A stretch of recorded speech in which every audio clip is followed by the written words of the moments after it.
Details చూద్దాం. Deputy CM Pawan ఇవాళ మూడవ రోజు పిఠాపురంలో పర్యటించనున్నారు. కాసేపట్లో ఉప్పాడ తీరం వద్ద కోతకు గురవుతున్న ప్రాంతాలను పరిశీలిస్తారు. అనంతరం అక్కడి నుంచి చేబ్రోలులో అధికారులతో పరిచయ కార్యక్రమంలో పాల్గొంటారు. అక్కడి నుంచి టీడీపీ, బీజేపీ నేతలతో సమావేశమవుతారు. సమావేశం ముగించుకుని ఉప్పాడ బస్టాండ్ సెంటర్లో సాయంత్రం 4 గంటలకు నియోజకవర్గ ప్రజలకు కృతజ్ఞతగా వారాహి బహిరంగ సభలో ప్రసంగించనున్నారు. ఇవాల్టితో మూడో రోజు పర్యటన ముగించుకుని తిరిగి మంగళగిరి చేరుకుంటారు.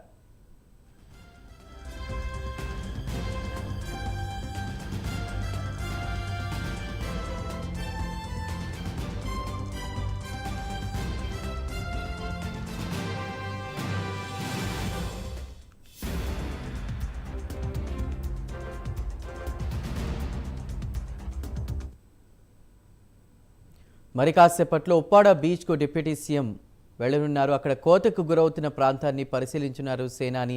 దీనికి సంబంధించిన పూర్తి డీటెయిల్స్ అందించడానికి ఉప్పాడ బీచ్ పరిసర ప్రాంతాల నుంచి మా ప్రతినిధి శ్రీరామ్మూర్తి సిద్ధంగా ఉన్నారు. శ్రీరామ్మూర్తి. చందు, మరి కాసేపట్లో deputy CM Pithapuram MLA Janasena అధినేత పవన్ కళ్యాణ్ ఇక్కడికి చేరుకోబోతున్నారు. ఇక్కడ ప్రధానంగా సముద్రపు కోతకు గురవుతున్న ఉప్పాడ కొత్తపల్లిలోని ఈ తీర ప్రాంతాన్ని అంతా కూడా పవన్ కళ్యాణ్ సందర్శించనున్నారు. అది గత దశాబ్ద కాలంగా చూసినట్లయితే 2 దశాబ్దాల కాలంగా ఉప్పాడ కొత్తపల్లి తీరం అంతా కూడా ఆ సముద్ర కోతకు గురవుతూ ఉంది. అది కొన్ని చోట్ల రక్షణ చర్యలు చేపట్టారు. కొన్ని చోట్ల రక్షణ చర్యలు చేపట్టినప్పటికీ కూడా అవి కొట్టుకుపోయిన పరిస్థితి. గత 5 సంవత్సరాలుగా చూసినట్లయితే ఉప్పాడ కొత్తపల్లిలో ప్రధానమైన ఈ మత్స్యకార గ్రామం విలేజ్ ఉంది. ఈ మొత్తం మత్స్యకారులంతా కూడా ఈ తీర గ్రామంలోనే ఉంటారు. అయితే ఇక్కడ దాదాపుగా 1 కిలోమీటర్ లోపలికి సముద్రం చొచ్చుకుని వచ్చింది. అతను కోతకు గురి చేసుకుంటూ దీంతో 2 రామాలయాలు కూడా ఇక్కడ ఉండేవి. రామాలయాలు కూడా సముద్ర గర్భంలో చిక్కుకుపోయిన పరిస్థితి ఉంది. అంటే ఎలా కొట్టుకుపోయినాయో మన శిథిలాలు కూడా ఈ సముద్ర గర్భంలో చూడొచ్చు. అదేవిధంగా అనేక గృహాలు కూడా ఈ సముద్ర గర్భంలో కలిసిపోయిన పరిస్థితి. ఇక్కడ ప్రజలకి దాదాపుగా లక్షలాది రూపాయల ఆస్తి నష్టం, అలాగే తమ ఆస్తి కూడా సముద్రంలో కలిసిపోయిన పరిస్థితి, ఇళ్ల స్థలాలు కూడా సముద్రంలో కలిసిపోయిన పరిస్థితి ఈ ప్రాంతంలో ఉంది. దీంతో ఇక్కడ పిఠాపురంలో జనసేన అధినేత పవన్ కళ్యాణ్ గెలిపించుకోవడం ద్వారా మా తీర గ్రామాన్ని కాపాడుకోవాలి, మా కోత గురవుతున్న ఈ ప్రాంతాన్ని అంతా కాపాడుకోవాలన్న ఉద్దేశంతో మేము సంపూర్ణ మద్దతు ఇచ్చామని చెప్పేసి ఇక్కడ స్థానిక మత్స్యకారులు కూడా చెప్తున్న పరిస్థితి ఉంది.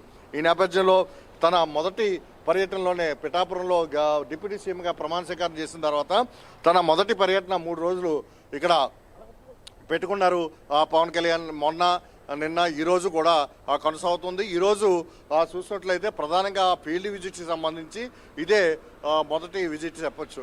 అంటే ప్రధానమైన సమస్య కావడంతో ఈ సముద్ర తీరం మొత్తం కొట్టుకుపోవడంతో అనేక మంది ఆర్థికంగాని అలాగే ఇతరితర కూడా నష్టపోతున్న పరిస్థితి ఉండడంతో ఈ పరిస్థితిని అధిగమించడానికి ఎలాంటి చర్యలు తీసుకోవాలన్న దాని మీద ఇక్కడ అధికారులతోటి ఇక్కడ స్థానికులతోటి కూడా పవన్ కళ్యాణ్ మాట్లాడుతున్నారు.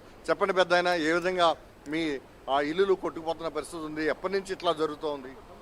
మొత్తం లేదంటే నా సర్వీస్లో అయితే మరి 65-70 వస్తున్నాను. ఎన్నో తుఫాను చూసాం.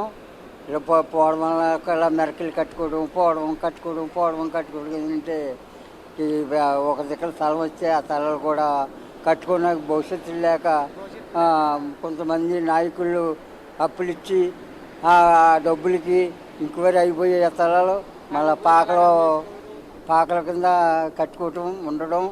మరి ఇంటికే మాకు పరిస్థితి లేదు. ఈ సముద్రం ఉంటున్నాం.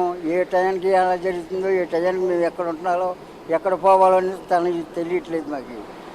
నువ్వు ఎట్లా ఇది ఇక్కడ పరిస్థితి ఎట్లా ఉంది? మీరు ఎలా జీవిస్తున్నారు ఇక్కడ? ఎలా మేము పిల్లలతో ఉన్నామండి. పిల్లలతో ఉండి ఇలా చూడు వాటర్లు కాడ డబ్బులు అప్పు తీసుకుంటాం. ఆ తలాలకే భూలు ఇచ్చేసి కంతే ఈ తుఫానికి దీనికి ఇలాగా మేము అలాగా నిశ్చింతరం. ఇక్కడ ఈ సముద్రం అండి మాదంతా, అంతా సముద్రంలో ఉంటాం. చెప్పండి, ఈ సమస్యని ఎలాగా అధిగమించవచ్చు? అసలు సమస్య పరిష్కారానికి అవకాశం ఉందా? ఇది గతంలో కిలోమీటర్ లోపల ఉండేది, ఇప్పుడు కిలోమీటర్ ముందుకు వచ్చేసింది. రామాలయాలు కూడా కొట్టుకొని, ఇల్లులు కొట్టుకొని వందలది. దీన్ని ఎలాగా పవన్ కళ్యాణ్కి సూచిస్తారు ఇక్కడ ఉన్న స్థానికి? ఇదేంటే ఇప్పుడు ఆక ఉన్న వాళ్ళంతా కూడా ఎవరికాళ్ళే చూసి వెళ్ళిపోయారు కానండి దీని మీద ఎవరు దృష్టి పెట్టలేదండి. ఇది పవన్ కళ్యాణ్ గారు ఇది వచ్చిన తర్వాత ఈయన ఏదో మొన్న ఒకసారి 2 సార్లు 3 సార్లు ఎలక్షన్ అవినని చెప్పి కూడా ఈయన ఏంటంటే ఈ ఉప్పాడ అని పట్టుకున్నారు. ఈ కోతకు గురైందంతా కూడా ఉప్పాడ ఇది చేయాలని మొన్న కూడా చెప్పి ఆయన ఏం చేయాలంటే ఇదంతా కొట్టుకుపోయిందంటే పరిశీలించి రమ్మన్నారు ఆఫీసర్లని, ఇన్ఛార్జ్ గారిని. వాళ్ళంతా చూశారు. ఇది పవన్ కళ్యాణ్ గారి వల్ల అయితేనే ఇది అవుతుందండి, ఎవరు కూడా చేయలేరు. అందువల్ల అంటే ఆయన ఎప్పుడో దృష్టి పెట్టుకున్నాడండి ఉప్పాడ ఏదో చేయాలని. అందువల్ల ఏంటంటే ఇది దీన్ని అయితే కోరికైతే కళ్యాణ్ గారు కంపల్సరీ తీరుతారు. మా వాళ్ళు అందరూ కూడా పూర్తిగా నమ్మకం ఉందని మేము ఆశిస్తున్నాం. అంటే మొత్తం ఇల్లులు దాదాపుగా సగం చాలా ఉన్నాయి. ఊరే కొట్టుకుపోయింది. రామాలయాలన్నీ కొట్టుకుపోయినాయి. రేపు పొద్దున్న ఇక్కడ నివసించాలంటే రేపు కట్టుకున్నా కానీ ఇంకా కోత గురి కాకుండా ఉండాలంటే ఏం చేయాలి? ఇప్పుడే ఇక్కడి నుంచి ఇది గొట్టు ఒకటి ఉందండి, అక్కడ వరకు గట్టు ఉందండి. ఈ గొట్టు నుంచి ఎలా తుత్తక వేసుకుంటే ఇది కాస్తండి, లేకపోతే దీన్ని కట్టురు చేయకపోతే ఇంకా లోనకి వెళ్ళిపోద్దండి. ఇది ఇక్కడ ఉన్న పరిస్థితి చందు. ఇక్కడ సముద్ర కోతకు గురవుతున్న ప్రాంతం అంతా ఇక్కడ స్థానికులంతా ఆవేదన వ్యక్తం చేస్తున్న పరిస్థితి ఉంది.